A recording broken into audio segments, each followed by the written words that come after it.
हम सबको लगता है कि हम फ्री हैं। हम वोटिंग करते हैं, इंटरनेट पे चिल्लाते हैं और हमें लगता है कि हम रिपब्लिक हैं। बट ऑनेस्टली अगर आपको अपने राइट्स ही नहीं पता तो आप फ्री नहीं हो।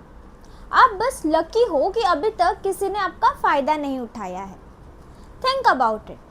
हम नया फ़ोन लेते हैं तो मैनुअल पढ़ते हैं, नई गाड़ी चलाने से पहले रूल सीखते हैं। बट जिस देश में हम रहते हैं उसकी रूल बुक का हमें ए भी नहीं पता।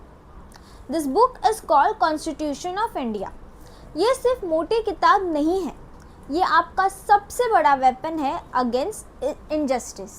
ये बुक किसी ने हमें तोहफे में नहीं दी। इसे लिखने के लिए 2 साल 11 महीने और 18 दिन की मेहनत लगी थी। डॉक्टर बाबा साहेब अम्बेडकर और उनकी टीम ने दुनिया भर के बेस्ट आइडियाज़ को फिल्टर करके इसे बनाया। क्यों? ताकि इंडिया में माइट इज़ राइट, जिसकी लाठी उसकी भैंस वाला हिसाब ना चले। कॉन्स्टिट्यूशन का पहला पेज, द प्रीएम्बल, शुरू होता है 4 वर्ड्स से, we the people of India. Notice करो, वी द गवर्नमेंट नहीं लिखा है, वी द पॉलिटिशियन नहीं लिखा है। पावर हमसे शुरू होती। प्रॉब्लम क्या है? जब हमें रास्ता नहीं पता होता तो हम किसी भी स्ट्रेंजर से डायरेक्शन पूछते हैं। सेम केस लॉ का भी है। जब आपको अपने राइट्स नहीं पता तभी एक कांस्टेबल आपको डराता है, एक सरकारी बाबू आपसे रिश्वत मांगता है और एक छोटा ठग आपको कोर्ट के नाम पे लूट लेता है। Ignorance is not bliss. Ignorance expensive police arrest करने आया तो ग्राउंड्स ऑफ अरेस्ट पूछना आपका हक है।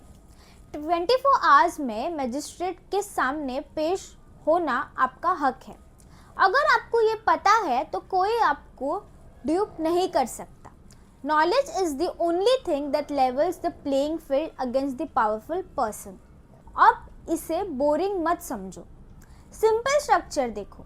हमारी कॉन्स्टिट्यूशन डिवाइडेड है पार्ट्स में, जो फर्दर डिवाइडेड होती है चैप्टर्स, आर्टिकल्स में फंडामेंटल राइट्स। ये आपका शील्ड है। स्पीच, रिलीजन, इक्वालिटी ये कोई आपसे छीन नहीं सकता। डायरेक्टिव प्रिंसिपल्स ये गवर्नमेंट के लिए टू डू लिस्ट है। स्केड्यूल्स या एक्स्ट्रा डिटेल्स और लिस्ट है। लोग अक्सर कंफ्यूज होते हैं क्रिमिनल वर्सेस सिविल लॉ में। क्रिमिनल लॉ जब अपने सोसाइटी के अगेंस्ट क्राइम किया, मर्डर, थीफ, असॉल्ट या पुलिस आती है और जेल होती है। सिविल लॉ है, ये बेसिकली डिस्प्यूट रिजोल्यूशन है, प्रॉपर्टी के झगड़े, डाइवोर्स या कॉन्ट्रैक्ट टूटना। ये मकसद सज़ा देना नहीं, नुकसान की भरपाई का होता है, कंपेंसेशन करना होता है।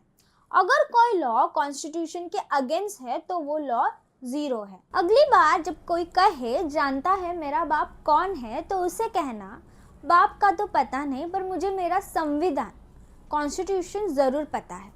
Think about it.